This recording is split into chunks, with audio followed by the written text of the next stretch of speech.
मिलीभगत से अभिलेखों में हेरफेर करके सरकारी खाली पड़ी जमीनों, खलिहानों, ग्राम समाज की जमीनों, यहाँ तक कि नदी नाले व पानी खाते की जमीनों पर भी कब्जा कर रहे हैं।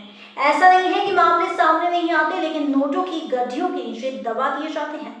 ऐसा ही ताजा मामले में सामने आया है, जहां बलरामपुर में यहां पर दस्तावेजों की हेरफेर कर पानी खाते की जमीन पर न केवल 2 मंजिला इमारत खड़ी कर दी गई, बल्कि बाकी बची जमीन 6 बिस्वा जमीन पर 4 दीवारी भी बना दी गई। नोएडा में ट्विन टावर के गिरने के बाद यहाँ के ग्रामीणों में आस जगी है कि प्रशासन उनके पानी खाते की जमीन को खाली करवाएगा, जिससे उन्हें बाढ़ और जलभराव की समस्या से निजात मिल सकेगी। यूपी के बलरामपुर में पुराने सरकारी अभिलेखों में हेराफेरी कर पानी के खाते की जमीन को बेनाम कर बेच दिया गया। मामला तब सामने आया जब जमीन पर शॉपिंग कॉम्प्लेक्स बनकर तैयार हो गया। मामले की शिकायत मुख्यमंत्री से तक की गई। जांच की हकीकत भी सामने आई, लेकिन भूमाफिया के रसूख के आगे प्रशासन नतमस्तक दिखा।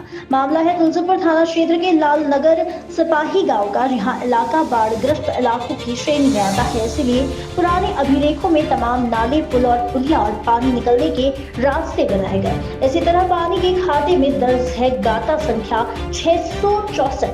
इस गाटे की लगभग 3 बीघे जमीन पर भूमाफियाओं का कब्जा है। पूर्व में अभिलेखों में हेराफेरी कर इब्राहिम राजमोहन व राजकुमार ने इस खाते की जमीन को अपने नाम करवाया, फिर बाद में इसे निर्मला देवी के नाम पर बेनामा कर दिया।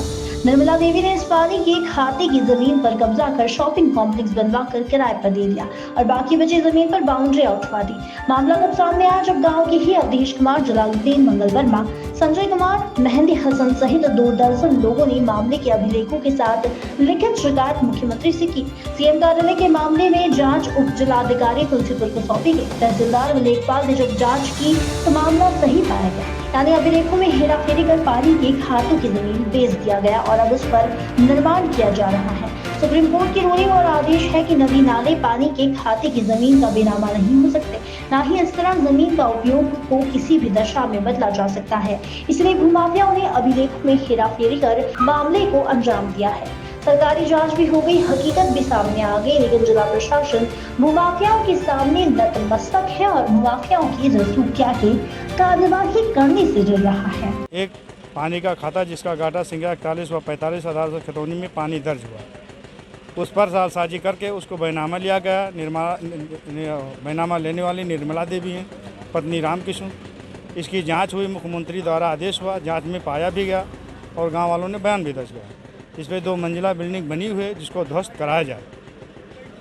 कैसे आप लोग कह सकते हैं कि ये बिल्डिंग ध्वस्त कराई जाए? क्योंकि नाले की खाते की ज़मीन कभी बैनामा नहीं हो सकती। ये हाई सुप्रीम कोर्ट का आदेश और रूल्स। तो इस आधार पे आप लोग कह रहे हैं? इस आधार पे अभी कोई जांच हुई जिसमें संतुष्टि हुई कि नाले की ज़मीन है? हाँ, उसका आधार वर्ष खतौनी निकाला गया, 41-45 निकाला गया खतौनी, जिसमें ये दर्ज है कि वो पानी का खाता गाटा संख्या 664। शिकायतकर्ता व ग्रामीण अवधेश कुमार गुप्ता ने बताया कि गाटा संख्या 664 पर अभिलेखों में हेराफेरी करके पानी खाते की जमीन पर अवैध कब्जा कर लिया गया। निर्मला देवी तकरीबन 6 बिस्वा जमीन पर एक शॉपिंग कॉम्प्लेक्स का निर्माण करवा दिया गया है, जबकि बाकी बचे जमीन के हिस्से पर बाउंड्री वॉल बनाकर अपने कब्जे में कर दिया गया। ऐसे पानी के आवागमन में दिक्कत हो रही है और आसपास के गांव में बाढ़ का खतरा बना हुआ है। आधार पे आप लोग कह रहे हैं? इस आधार पे अभी कोई जांच हुई जिसमें संतुष्टि हुई कि नाले की ज़मीन है? हाँ, उसका आधार वर्ष खतौनी निकाला गया, 41-45 निकाला गया खतौनी, जिसमें ये दर्ज है कि वो पानी का खाता गाटा संख्या 664 दर्ज है। अच्छा जी। एसडीएम ने जांच की? जांच कराई, उसमें सही भी पाया गया। एसडीएम ने सही पाया? हाँ, और इसकी रिपोर्ट भी उन्होंने मुख्यमंत्री को दे दी। मुख्यमंत्री ने ध्वस्त। आपका क्या मसला है, क्या मामला है आपका? मसला सर ये है कि हमारे ग्राम सभा लालनगर सिपहिया में एक पानी के खाते में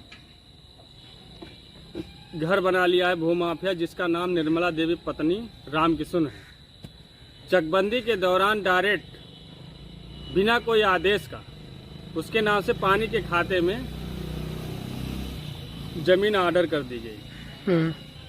लेकिन उसमें एक मामला ये है कि वो पानी के खाते में चकबंदी 41 में दर्ज है और 45 में उसके नाम से दर्ज है। लेकिन एक मामला ये है कि पानी के खाते को परिवर्तन नहीं किया जा सकता। मतलब लैंड यूज चेंज नहीं किया जा सकता? चेंज नहीं किया जा सकता। ये सुप्रीम कोर्ट का आर्डर है जो हिचलाल नाम कमला देवी का आर्डर है।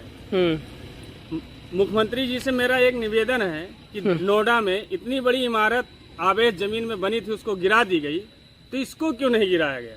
मैं उनसे निवेदन करता हूं कि गाटा संख्या 664 को ध्वस्त कराकर उसको खाली कराएं, जिससे कई गांव डूबने से। उन्होंने कहा कि सुप्रीम कोर्ट में केस की सुनवाई करते हुए आदेश दिया गया था कि किसी भी सरकारी तालाब, पानी की खाते की जमीन, खलिहान इत्यादि का उपयोग नहीं बदला जा सकता। उस जमीन के उपयोग को किसी भी दिशा में परिवर्तित नहीं किया जा सकता, जबकि ये मामला सीधे सीधे लैंड यूज बदलने का है, जो कि पूरी तरह से अनियमित और असंवैधानिक है।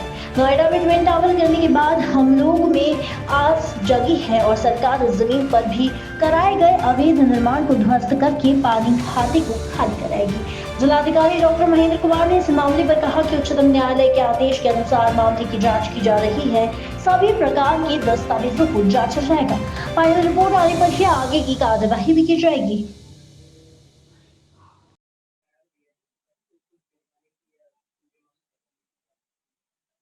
नहीं, देखिए, माननीय उच्च न्यायालय के जो भी आदेश होंगे उनका पालन कराना हमारा दायित्व है और इस मैटर को हम संबंधित एसडीएम से एक बार उनको बुला करके बता देंगे। अगर माननीय उच्च न्यायालय ने इस तरह